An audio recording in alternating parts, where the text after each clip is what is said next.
must be Liz. Hi. I'm Brenda. Hi. Nice to meet you. I'm so happy to meet you.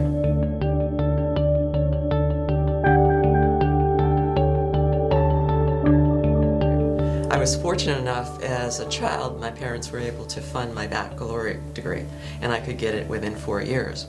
But then after I graduated, I couldn't find any jobs. So I bought myself a ticket, flew to Germany, lived over there for 5 years, bummed around, came back to the US, still didn't find a job. I kept moving from place to place until I was in my 30s, and I decided it's time for me to start figuring out what I want to do. And then when I was in DC, when I was working there, I knew I had to get a doctorate. So I worked for 6 years to do that. I was fortunate enough the company that I worked with helped me actually pay for some of it. But what I found was that once I was able to get that credential, I was put in charge of heading teams of scientists and engineers in advanced technology and to do research and development.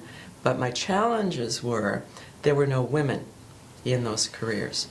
Mm-hmm. There were basically 3,600 civilians in the agency, the group I worked with. There were 5 managers who were women. I was one of them. So the challenges were very difficult, and I realized that for a female to do well in a technical area, you have to have the education.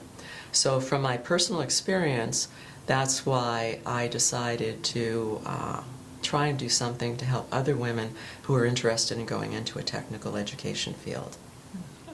I chose civil environmental. I can help build things that can accommodate human society while either protecting or helping the environment. As a Native American, it's something that was really important to me. We've always been really connected to the land around us. Our people are hunter-gatherers by nature, and to be able to protect the wildlife, to be able to restore the natural landscape, but at the same time make it so it's easier for people. All these great things that you could do with engineering, but this one I can actually be out there and fix problems and make things better. The scholarships really help me just go to school, period. This week I've got 2 kids that have dentist appointments. My husband works nights, so I have to put them in bed every night. And a typical day in my house is very long. A scholarship for me isn't just money to help go to school. It's money to help drive to school. It's money to help pay my water bill from a teenager that won't turn off the faucet in the shower. It's money to help with my autistic 8-year-old. It's those little things that make it so that I can really still go to school without having to work full-time. So it's a thank you from somebody real in the community. And I'm really glad that there's donors out there that feel like they can give back. Donors are really so helpful to the other people like me that can't just live off the Pell Grant.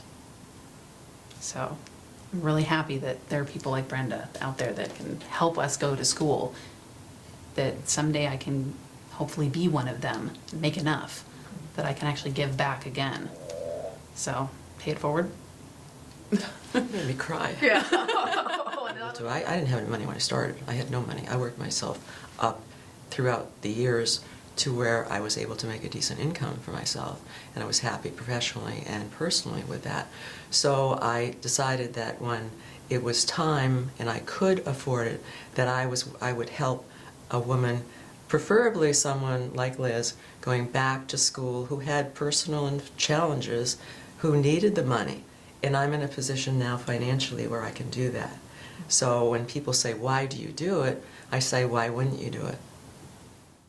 What I hope will happen is by me providing money to help a student, that if they're able in the future, they can do something similar or in some way help other, and you can't help 100 people at a time, but you can help one person at a time. So I'm always hopeful that the person I helped will help another person in the future.